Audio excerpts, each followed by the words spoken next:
परमहंस सुयोधन पुरी जी के चरणों पे मेरा कोटि कोटि नमस्कार। मेरा नाम निहारिका पोरहागा है और मैं भुवनेश्वर से बिलोंग करती और मुझे पहले से मेडिटेशन का इंटरेस्ट था। मेडिटेशन से मुझे बहुत मेडिटेट फील होता था, तो कभी कभी मैं बीच बीच में मेडिटेशन भी करती थी। और कुछ महीने पहले मैंने मेडिटेशन के साथ चक्रस की 20 मंत्रस भी ट्राई किए और चक्र पर 20 मंत्र जब मैंने ट्राई किया तो मुझे कुछ चक्रस दिखने लगे और मेरा इंटरेस्ट इसमें और बढ़ गया। तो मैंने कुछ मंत्रस के साथ ही मेडिटेशन प्रैक्टिस किया और धीरे धीरे मुझे और बेहतर एक्सपीरियंस मिलने लगा और मुझे एक डिवाइन एक्सपीरियंस हो गया। और डिवाइन एक्सपीरियंस होने के बाद मुझे कुछ वाइब्रेशंस भी होते थे सर पे, और ये वाइब्रेशंस कभी कभी बहुत इंटेंस हो जाता था। तो मुझे लगा कि मुझे मेरा ऑरा स्कैनिंग करवा लेना चाहिए, शायद तो चक्रास ओवर एक्टिव हो गए होगी या फिर कुछ ना कुछ सोल्यूशन तो इसके बारे में ज़रूर निकलेगा।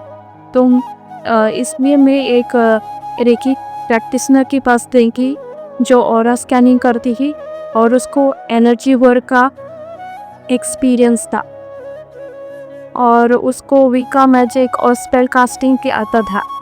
पर जब मैं उसके पास गई तो उसने मुझे रीज़न पूछा ऑरा स्कैनिंग का और मैंने अपना एक्सपीरियंस बताया मेडिटेशन का और डिवाइन एक्सपीरियंस का मैंने बताया उसको। और मुझे बिल्कुल भी अंदाज़ा नहीं था कि वो मेरी एनर्जी चुराई। तो जब मैं उसको अपना एक्सपीरियंसेस सब जब बता रही थी तो उसने मेरा एनर्जी चुरा लिया। मुझ पर उसने साइकिक अटैक किया। उसने मेंटली कुछ स्पिरिट चैट किया, जिसकी वजह से बात करते करते मेरी आवाज़ कंट्रोल मुझसे लूज़ हो गया और मेरी सांस तेज हो गई और पूरे बॉडी पे from head to toe vibrations की हुआ। I lost control over my voice और पूरा बॉडी जोर होल बॉडी के वाइब्रेशंस फील हो रहा था और उसने खुद ही स्पेल कास्ट करके उस वाइब्रेशंस को कंट्रोल किया। और मुझे उस वक्त कुछ सोच ही नहीं रहा था कि मेरे साथ क्या हो रहा है। मुझे पता ही नहीं था कि मेरी एनर्जी चुराई जा रही। अगले ही दिन जब मैं मेडिटेशन करने बैठी तो मुझे मेडिटेशन में कुछ भी दिखाई नहीं दिया, टोटल ब्लाइट दिखाई दे रहा था।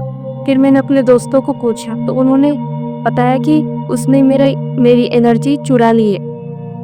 तो उसके कुछ दिनों बाद मेरी तबीयत बिगड़ने लगी और मुझे सिर में पल्सेशंस पीक होता हुआ और चेस्ट में पैल्पिटेशंस भी बढ़ गया और कभी कभी रात में ठीक से नींद भी नहीं आती थी और बहुत ही एनर्जेटिक डिस्टर्बेंसेस फील होता था।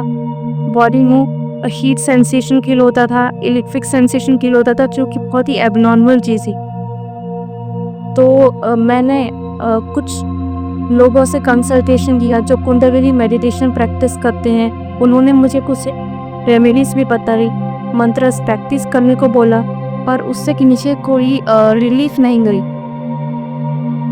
उल्टा जब भी मैं मंत्र प्रैक्टिस करती थी तो हेड में प्रेशर ज़्यादा फील होता था। फिर मैंने एक बेंगलोर के एक गुरु से कंसल्टेशन दिया, पर उनके कंसल्टेशन से भी मुझे कुछ राहत नहीं मिला और उन्होंने मुझे ब्रेथ वर्क प्रैक्टिस करने को बोला था, वो मैंने किया। और उन्होंने मुझे हर तरह का स्पिरिचुअल प्रैक्टिस बंद करने को बोला था। उनकी बताए गए एडवाइसेस कुछ काम नहीं कर रही थी। तो फिर मैंने एक दिन मैं यूट्यूब स्क्रॉल कर रही थी और मुझे विरुद्धानंद रुचि का रील मिल गया। तो इनके मरीज से मुझे उनका कांटेक्ट नंबर मिला और मैंने उनको कांटेक्ट किया और मैंने अपना पहला शक्तिपात किया 22 सितंबर 2025 की। और पहला शक्तिपात का अनुभव बहुत अच्छा रहा।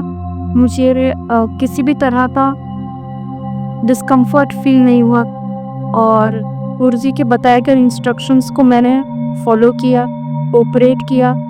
और पहला शक्तिपात लेने के बाद मुझे जितना भी हेल्थ प्रॉब्लम्स हो रहा था चेस्ट पैल्पिटेशंस बढ़ जाता था, स्लीप प्रॉब्लम्स और हेड में पल्सेशन फील होता था, सब कुछ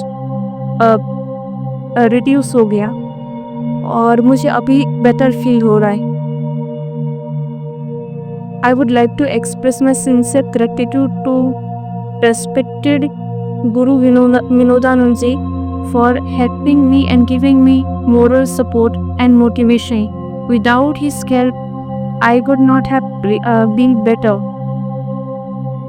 Thank you. Thanks a lot, Imji, for giving me mental support and motivation throughout my healing process.